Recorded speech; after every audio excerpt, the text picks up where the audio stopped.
आज हम डिस्कस करेंगे chapter government budget and the economy, यानी सरकार का बजट और अर्थव्यवस्था।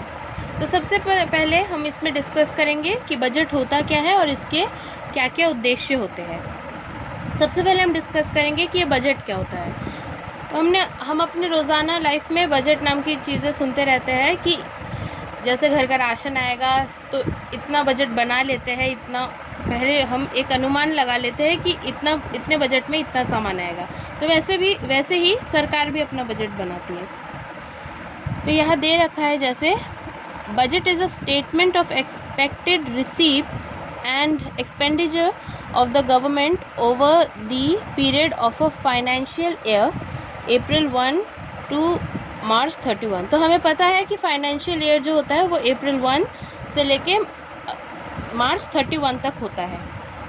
तो इसमें लिखा गया है कि बजट एक वित्तीय वर्ष की अवधि में सरकार की अपेक्षित प्राप्तियों और व्यय का विवरण है। इसे हम बजट कहते हैं। अब हम इसके उद्देश्य यानी ऑब्जेक्टिव्स को डिस्कस करेंगे। सबसे पहला है जीडीपी ग्रोथ, यानी जीडीपी में विकास। तो अब आप ये सोचेंगे कि बजट जीडीपी में विकास करने में मैं कैसे मदद करता है।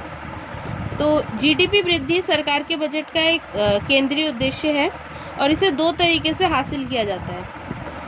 सबसे पहला तो ये है कि जीडीपी को हम वृद्धि की कैसे हासिल करेंगे। पहला तरीका ये है कि सार्वजनिक निवेश व्यय करके, और दूसरा ये है कि निजी निवेश व्यय को प्रेरित करके,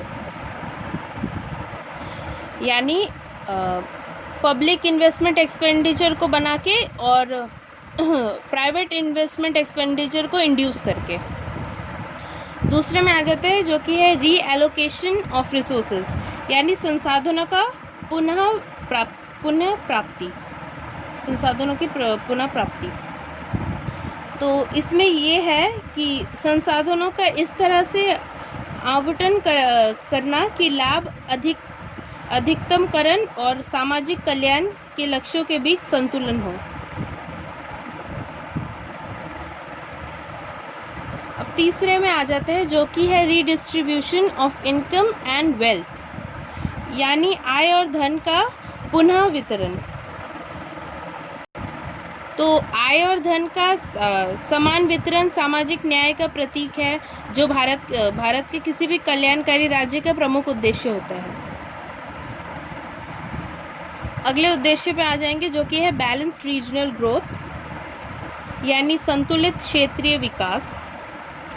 तो बजटीय नीति जो है वो देश में पिछड़े क्षेत्र के विकास को प्राथमिकता देती है, जो कि पिछड़े क्षेत्रों के लिए उदार कर कानूनों के माध्यम से प्राप्त की जाती है। ऐसे पिछड़े क्षेत्रों का सरकार विकास करती है। अगला है एम्प्लॉयमेंट अपॉर्चुनिटी, यानी रोजगार के अवसर।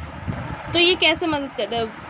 बजटीय नीति जो है वो सार्वजनिक उद्यमों में निवेश के माध्यम से रोजगार के अवसरों की पीढ़ी पर केंद्रित है, यानी सरकार पब्लिक एंटरप्राइजेस में इन्वेस्ट करके एम्प्लॉयमेंट अपॉर्चुनिटीज़ या फिर एम्प्लॉयमेंट जनरेट करती है, ऐसे बजटरी पॉलिसीज की मदद से।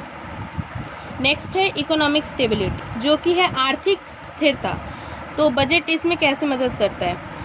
तो इसमें हम जानते हैं कि इन्फ्लेशन और डिफ्लेशन क्या होता है, यानी अपस्फीति और मुद्रास्फीति। तो ये जो अपस्फीति और मुद्रास्फीति की स्थिति को ठीक करने के लिए बजट का उपयोग एक महत्वपूर्ण नीतिगत साधन के रूप में किया जाता है। नेक्स्ट आ जाता है जो कि है प्रोविजन ऑफ पब्लिक गुड्स, यानी सार्वजनिक वस्तुओं का प्रावधान। तो इसमें जो है देश की कानून अवस्था और रक्षा जनता की भलाई का महत्वपूर्ण उदाहरण है। यह बजटों के बजटीय आवंटन के माध्यम से है, जो इन सामानों को लोगों को पर्याप्त रूप से प्रदान की जाती है।